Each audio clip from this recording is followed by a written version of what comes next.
Venha o teu reino. Tema da série de mensagem deste mês é um pedido que Jesus fez a Deus e que está presente na oração do Pai Nosso. Apesar desta oração ter sido proferida e ensinada há 2000 anos aproximadamente, o pedido, venha o teu reino, perpassa os séculos e continua atual e relevante em nossos dias. Isto acontece porque, de forma consciente ou não, o reino de Deus está relacionado aos anseios profundos da vida humana. Está relacionado aos anseios mais profundos da vida humana. Está relacionado aos nossos anseios pessoais. Quando somos acometidos por uma grave enfermidade, por exemplo, quando somos injustiçados, menosprezados, quando estamos numa situação de dor, de sofrimento, de medo ou até mesmo de desespero, desejamos o reino de Deus, porque no reino de Deus prevalece a paz, a justiça, a alegria, a vida em abundância. Em seu reino, Deus enxuga as lágrimas do nosso rosto, restabelece a vida, anula até mesmo o poder da morte. O reino de Deus está relacionado com os nossos anseios mais profundos, anseios estes voltados também para a nossa vida em sociedade, voltados para o nosso país, com os seus graves problemas políticos, econômicos e sociais.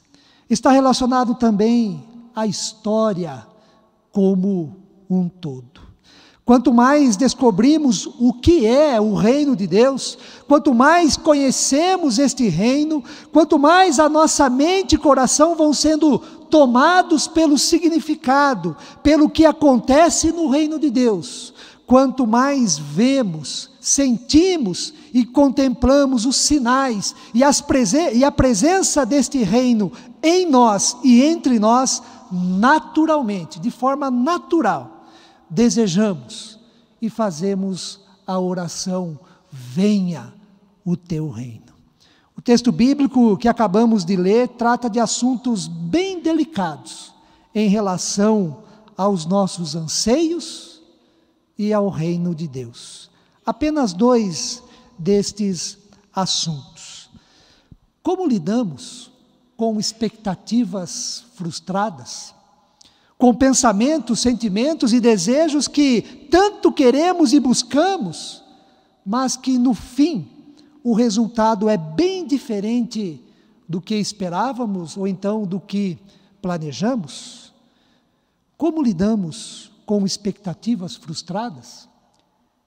O segundo assunto, até que ponto estamos dispostos a lidar e assumir inversões de valores, mudança de rumo, de horizonte, de mentalidade, daquilo que é prioridade em nosso viver? Até que ponto estamos dispostos a considerar e mudar a nossa maneira de pensar, a nossa maneira de agir, a partir do que Jesus nos ensina sobre o reino de Deus?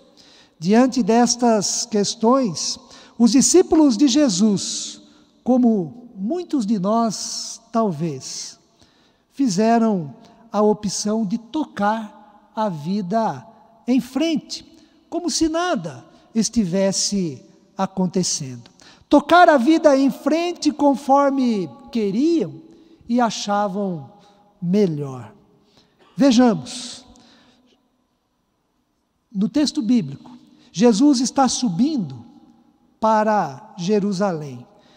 E no meio desta caminhada ele chama os discípulos à parte, das pessoas, ou então da multidão que o acompanhava nesta caminhada, e mais uma vez compartilha com eles, com os discípulos, que em Jerusalém, ele, o Filho do Homem, será entregue aos principais líderes religiosos da época, será condenado à morte, e depois disso será entregue aos gentios, e será escarnecido, açoitado, humilhado e crucificado, mas no terceiro dia ressuscitará.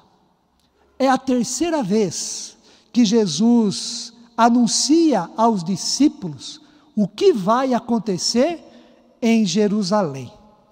No entanto, os discípulos parecem não entender. Eles não assimilam, não processam a gravidade do que está por vir. Parece que eles não se sensibilizam e agem normalmente, como se nada fosse acontecer, e tocam a vida em frente. Vemos isto no texto bíblico, pelo fato de Jesus anunciar a sua morte na cruz, o seu sofrimento, o que vai acontecer em Jerusalém, e eles estão preocupados em saber quem se assentará à direita e à esquerda de Jesus, quando o reino de Deus for instaurado. Este é o pedido que a mulher de Zebedeu, mãe de Tiago e João, faz a Jesus. Manda que no teu reino, estes meus 2 filhos se assentem, um à tua direita e outro à tua esquerda. Versículo 21. Sentar-se à direita e à esquerda nada mais é do que o desejo por grandeza e poder. Sentar-se à direita e à esquerda de Jesus, quando o reino for instaurado, são lugares de honra e de prestígio, lugares de autoridade. No versículo 24, os outros 10 discípulos ficaram indignados, ficaram revoltados, chateados com Tiago e com João, os filhos de Zebedeu. E por quê? Por quê? Porque eles estavam sendo insensíveis, inoportunos e desrespeitosos com Jesus, que acabara de anunciar o que vai acontecer em Jerusalém, e o que vai acontecer em Jerusalém não é nada agradável, é sofrimento, é dor, é entrega, é morte, é crucificação. É por causa disso que os 10 ficaram indignados com Tiago e João? Não. Eles ficaram indignados, revoltados, chateados com Tiago e João, porque eles fizeram o pedido primeiro. A mãe de Tiago e João chegou primeiro, chegou na frente deles. Na verdade, eles têm a mesma vontade, eles têm o mesmo interesse, eles talvez teriam o mesmo pedido para fazer a Jesus, só que não tiveram coragem de perguntar ou então pedir. Vai que Jesus decide atender o pedido daquela mãe e coloca Tiago à sua direita, João à sua esquerda, quando o reino de Deus for instaurado. E eles fiquem, no que nós entendemos na linguagem de hoje, do segundo escalão do reino. Porque o lugar de destaque, lugar de autoridade, lugar de prestígio, lugar de poder, é a direita e a esquerda. Os demais, segundo escalão. E com isto nós aprendemos algo muito importante sobre o reino de Deus. O primeiro, o equívoco de confundir o reino de Deus com o reino humano. Mesmo depois de 3 anos de convívio com Jesus, vendo e escutando sobre o reino de Deus, os discípulos permanecem presos e condicionados no sentido político, material e humano do reino de Deus. Eles interpretam o reino de Deus a partir do que é o Império Romano no presente. Eles também têm como referência o que aconteceu no passado, no evento do Êxodo, quando Deus libertou o seu povo do Egito, do poder de Faraó. E eles também têm a expectativa pela restauração do reinado de Davi. E para os discípulos, mediante manifestações apocalípticas e agir escatológico, Deus, por meio de Jesus, destruirá o Império Romano e estabelecerá o seu reino, o seu governo na terra. E eles, juntamente com Jesus, reinarão, comandarão o mundo, terão autoridade sobre as demais nações, serão uma potência mundial em termos políticos e econômicos. É isto que os discípulos têm no coração e na mente. Mesmo convivendo com Jesus por 3 anos e escutando de Jesus sobre o reino de Deus e vendo o que é o reino de Deus por meio das ações de Jesus. A concepção e o desejo que os discípulos têm do reino de Deus é a troca de lugar com o Império Romano. É ocupar a mesma posição que o Império Romano ocupa. É deixar de ser oprimido para ser dominador. Os discípulos cometeram o equívoco de confundir o reino de Deus com o reino humano. Nas palavras de Victor Westphal, professor da Escola Superior de Teologia em São Leopoldo, a igreja, abre aspas, a igreja não está isenta da busca endêmica pelo poder, fecha aspas. A igreja não está isenta de cometer o mesmo equívoco dos discípulos. Em vez de exercer o ministério profético, denunciar o erro, repudiar a injustiça, lutar pelo bem comum, exigir honestidade de todos que governam, sendo os líderes evangélicos exemplos do que significa o reino de Deus e dos valores do reino de Deus, aos poucos, a igreja vai se interessando e gostando do poder, vai se envolvendo e desejando cada vez mais o poder, o privilégio, o destaque, e com isto acaba se perdendo na sua missão, muitas vezes se envolvendo em escândalos, infelizmente. Para a frustração e talvez decepção dos discípulos, Jesus diz: não é assim entre vós, não é assim no reino de Deus. Entre vocês não deve ser assim, com vocês deve ser diferente. E ele diz: sabeis que os governadores dos povos os dominam e que os maiorais exercem autoridade sobre eles, sobre os povos, mas entre vós não é assim. Versículo 25. E com isto Jesus nos ensina que o reino de Deus não se identifica de nenhum modo com a maneira do ser humano governar, do ser humano exercer autoridade. A forma de Deus governar é diferente em comparação com a forma do governo humano. O reino de Deus não se identifica com nenhum partido político, mesmo quando a palavra cristão aparece na designação deste partido. O reino de Deus não é de direita, o reino de Deus não é de esquerda, o reino de Deus não é de centro. O reino de Deus não se identifica também com nenhuma forma de nacionalismo, mesmo tendo na sua história e cultura a declaração de um destino manifesto. O reino de Deus não se identifica com nenhuma religião. E aqui a própria igreja tem que tomar cuidado, pois se for infiel a Cristo, se for infiel aos valores do Evangelho de Cristo, se interessar mais pelo governo humano do que pelo reino de Deus, ela se torna o anti-reino, e ela faz o papel de anticristo, mesmo muitas vezes abrindo a Bíblia, falando de Deus, pregando sobre Jesus. E assim, chegamos em outra perspectiva importante sobre o reino de Deus, a partir do texto que nós lemos.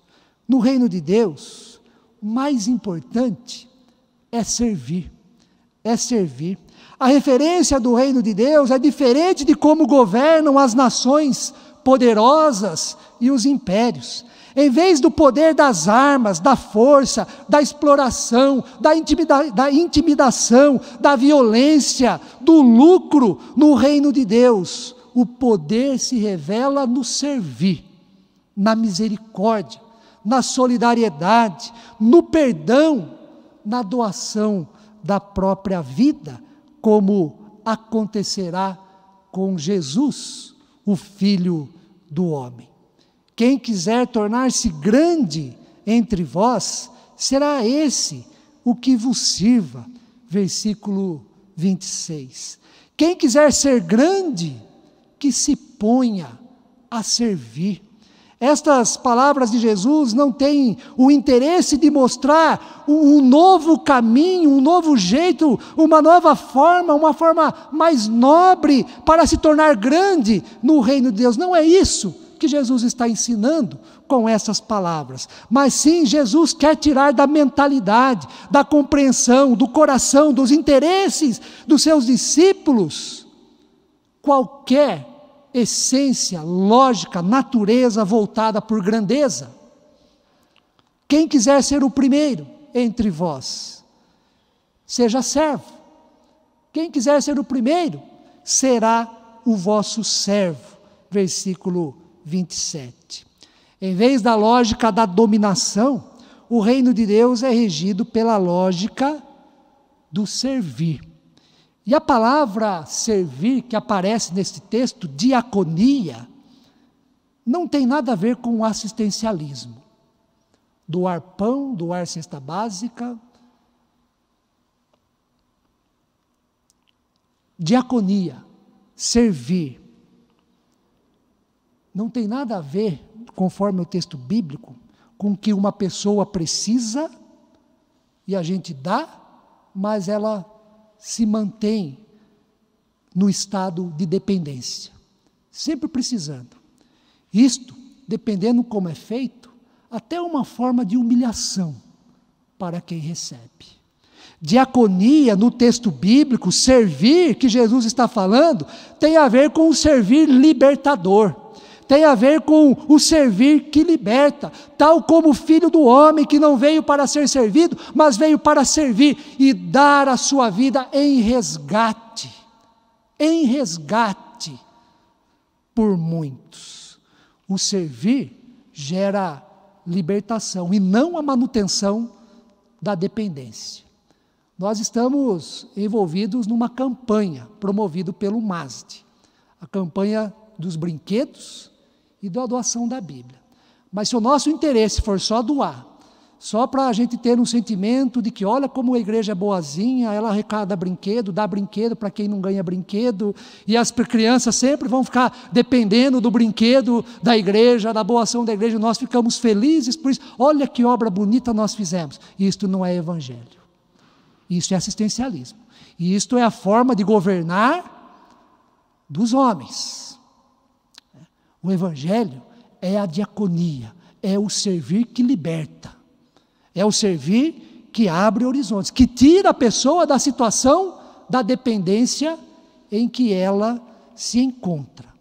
Esta é a diaconia do Filho do homem, que não veio para ser servido, mas para servir e dar a sua vida em resgate, em libertação, promover a autonomia e a vida plena da pessoa. Por fim, irmãos e irmãs, sejamos uma igreja fiel aos valores do reino de Deus e jamais cometamos o equívoco de confundir o reino de Deus com o reino dos homens. Sejamos também uma igreja que serve, mas que serve não no sentido do assistencialismo, mas que serve na perspectiva da libertação, da liberdade, da transformação da vida das pessoas, a partir do Evangelho de Cristo, a partir do reino de Deus. Que seja um servir libertador, seguindo assim o exemplo de Jesus. Que Deus assim nos abençoe.